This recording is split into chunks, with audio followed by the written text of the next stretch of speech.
नमस्कार, मैं हूं नीलू। तो एक बार फिर से इजराइल और हमास के बीच में तनाव बढ़ता दिखाई दे रहा है। हम ऐसा इसलिए कह रहे हैं क्योंकि एक सीज फायर अभी खत्म भी नहीं हुआ था, दूसरे सीज फायर की शुरुआत होनी थी। उससे पहले ही चाहे वो इजराइल हो या हमास हो, दोनों अपनी अपनी बातों पर आकर रुक गए हैं। अब यहाँ से तनाव की स्थिति बन गई है। कभी भी कोई बड़ा हमला एक दूसरे के ऊपर यानी हमास और इजराइल एक दूसरे के ऊपर कर सकते हैं। स्थिति क्या है, क्यों आखिर ये तनाव बना, बातचीत करने के लिए मयंक मेरे साथ जुड़ गए हैं। मयंक, एक तनाव की स्थिति शुरुआत में जब शांति वार्ता की बात की गई थी तो बताया गया था 3 फेज में ये शांति वार्ता आगे बढ़ेगी। जो बंधक है उनको रिहा किया जाएगा और सब नॉर्मल हो जाएगा। लेकिन पहली युद्ध विराम के बाद ही कुछ ऐसा हुआ कि अब दूसरे युद्ध विराम की तो बात ही नहीं हो रही है। अब स्थिति इतनी खतरनाक हो गई है कि एक दूसरे पर ब्लेम गेम शुरू हो चुका है और अब तो हमले तक की नौबत आ गई है। देखिए, बात नंबर 1, सीज फायर खत्म हो चुका है। ये ऐलान दोनों तरफ से हो गया है, हमास की तरफ से भी, इजराइल की तरफ से भी।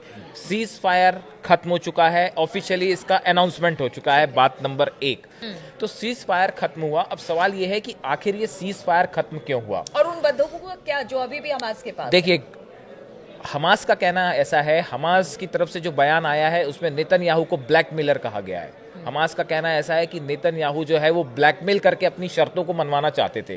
देखिए, असल में इसके पीछे की जो पूरी कहानी है सीज फायर जो खत्म होने की, स्टीव विटकॉफ ये जो हैं ट्रंप एडमिनिस्ट्रेशन के मिडिल ईस्ट के एनवॉय हैं। इन्होंने सीज फायर का एक जो खाका तैयार किया था, इसके मुताबिक होना ये था कि जो अमेरिका चाहता है और जिसको इजराइल कह रहा है कि अमेरिका की शर्तों पे ये सीज फायर हो जाए। हाँ। ये चाह रहे थे कि सेकेंड फेज का जो सीज फायर शुरू हो, उस सीज फायर में आधे करीब 60 बंधक, ऐसा माना जा रहा है कि अभी भी 60 बंधक जो हैं वो हमास के पास है। ये चाहते थे कि इस सीज फायर के सेकेंड फेज में इसमें से 30 बंधकों को पहले दिन ही रिहा कर दिया जाए।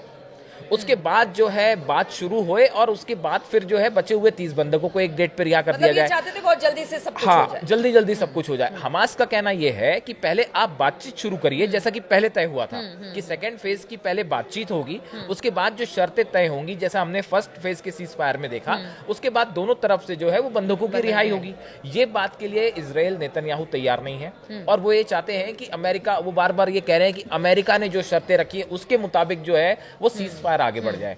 तो एक प्रकार से देखिए, यहाँ पे स्थिति ये बनती दिखाई दे रही है कि अगर हमास जो है वो अपने बंधकों को रिहा कर देता है, जो बंधक इजराइल के हैं उनको रिहा कर देता है, उसके बाद हमास के मन में शायद ये शंका हो कि भाई हमारी शर्तों को अगर इन्होंने आगे मानने से इनकार कर दिया तो क्या। अगर बंधक छूट जाते हैं उसके बाद अगर इजराइल की तरफ से फिर से वॉर शुरू हो जाए तब क्या। इसकी क्या गारंटी है कि भाई इजराइल हमला नहीं करेगा बंधकों को छोड़ने के बाद। तो हमास को ये शर्तें मंजूर नहीं थी और इसीलिए हमास की तरफ से जो हमास के प्रवक्ता है, मैं उनका बयान बताता हूं आपको, उनका कहना है कि जो सहायता है जो अलग अलग जगह से मेडिसिन जा रही थी, खाने का सामान जा रहा था जो कि इजराइल होके जा रहा था, इसको रोक दिया गया है।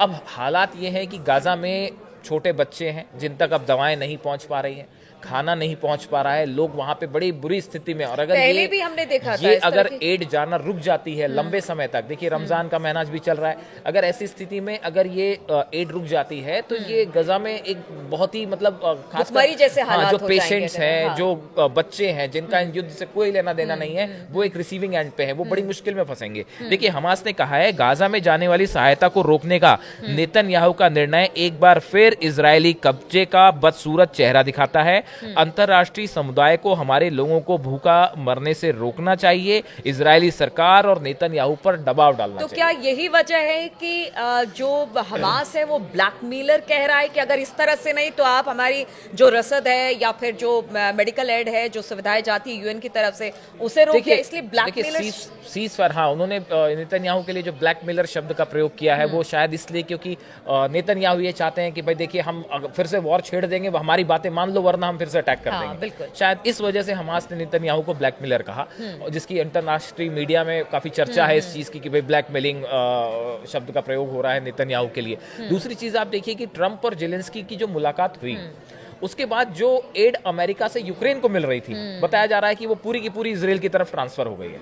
और एक बड़ा जो है बड़े संख्या में जो है वो एंटी बंकर्स बॉम्ब्स जो होते हैं, बंकर बस्टर बॉम्ब्स कहते हैं जिन्हें, वो बहुत ज़्यादा संख्या में अमेरिका से इजराइल को प्रोवाइड किए गए हैं और कई हजार करोड़ की आर्थिक सहायता भी अमेरिका इजराइल को दे रहा है। तो देखिए तो क्या ये युद्ध की आहट है? ये देखिए एकदम, और इसके बाद ये जो 2 स्ट्राइक हुई इजराइल की तरफ से, जैसा कि खबरें सोशल मीडिया पे हैं, इसकी कोई आधिकारिक पुष्टि नहीं है, लेकिन जिस तरह से सोशल मीडिया में खबरें हैं, तो कुल मिला के अब यहाँ पे गाजा और इजराइल, हमास और इजराइल एक बार फिर आमने सामने की स्थिति में है। दूसरी तरफ से हुती ने ऑलरेडी ये थ्रेटन कर रखा है कि अगर आपने अब की बार गाजा पे हमला किया, हम यहाँ से मिसाइल से सीधा अटैक शुरू हो जाएंगे आपके ऊपर। वेस्ट बैंक में इजराइल का ऑपरेशन ऑलरेडी चल ही रहा है वहाँ, जो कि लेटेस्ट इंफॉर्मेशन आ रही है कि इजराइल की तरफ से गाजा में 2 जगह पे हमले किए गए हैं। ये बात अभी जो निकल के सामने आ रही है, बताया जा रहा है कि जो खान यूनिस इलाका है, यहाँ का अल फहरीन शहर है, यहाँ पे इजराइल की तरफ से ड्रोन अटैक हुआ है, बमबारी की गई है, जिसमें एक महिला का शव बरामद किया गया है, 2 लोग इसमें घायल हुए हैं। इसी तरह से राफा में बताया जा रहा है कि राफा में भी इजराइल की तरफ से हमला हुआ है, यहाँ भी एक युवक की मौत हुई है। इसके अलावा और 1-2 जगह जो है दक्षिणी गाजा में, यहाँ से खबरें आ रही हैं कि इजराइल की तरफ से यहाँ पे हमले हुए हैं। तनाव बढ़ता है या युद्ध की स्थिति आती है तो फिर एक बार फिर से पूरा जो मिडिल ईस्ट है वो अनस्टेबल हो जाएगा। देखिए, हम पहले भी जैसा कहते आ रहे हैं कि सीज फायर जो है वो खत्म हो चुका है। अब जो आज की स्थिति, आज रात को क्या होगा कोई नहीं जानता। सीज फायर खत्म हो चुका है, बात नंबर 1। बात नंबर 2, इजराइल की तरफ से ये साफ कर दिया गया है, ट्रंप का भी अपनी एक प्लानिंग है, हमास की तरफ से भी ये साफ कहा गया है कि अगर हमला होता है तो उसका मुंह तोड़ जवाब दिया जाएगा। हमास, लेकिन भी ट्रंप का क्या होगा? वो तो आते शांति दूत बने हुए थे, 2 युद्धों को रुकवाने, एक तरफ यूक्रेन के साथ बहस हो गई है, पे इस मामला वहां बनता दिखाई इस पूरे इलाके में एक बात तो समझनी होगी आपको कि गजा हो गया, वेस्ट बैंक हो गया, सीरिया हो गया, लेबनान हो गया, ये ऐसी कोई समस्याएं नहीं है कि जिसका आप रातों रात जो है वो हल निकाल लो। हाँ। ये ऐसी स्थिति नहीं है, आज की समस्या है, आज की समस्या। अगर ये ऐसे हल होनी होती तो कब की हो गई होती? अफगानिस्तान हल हो पाया क्या? नहीं हो पाया, है ना? तो इराक हल हो पाया? नहीं हो पाया। सीरिया हल हो पाया? नहीं हो पाया। तो ये ऐसी चीजें नहीं है जहाँ पे आप कुछ बैठे बैठे फैसला कर लें और वो एकदम से लागू हो जाए। नहीं, आपको वहां के लोगों की राय लेनी पड़ेगी, उनके बीच जाना पड़ेगा।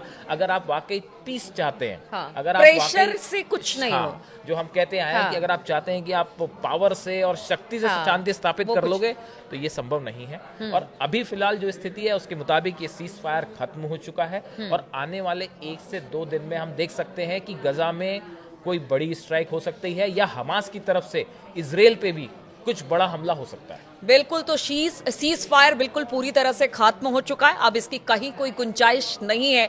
अब ऐसे में रमजान का महीना जैसे शुरू हुआ है, हमास ने कह दिया है कि देखिए, हमें जो यूएन की तरफ से तमाम तरह की सुविधाएं मिल रही थी, उस रसद को रोक दिया गया है बॉर्डर पर। नेतन्याहू ये सब कर रहे हैं, वो एक तरह से कह लीजिए कि अगर शांति वार्ता आगे नहीं बढ़ती है तो ब्लैकमेलर का काम कर रहे हैं। ये बड़ी बात हमास की तरफ से है। अब ऐसे में अगर पूरे मध्य पूर्व की यानी मिडिल ईस्ट की बात की जाए तो वो थोड़ा सा अनस्टेबल दिखाई दे रहा है। कौन किसके साथ है, आगे क्या होगा, इस खबर पर लगातार हमारी नजर बनी रहेगी।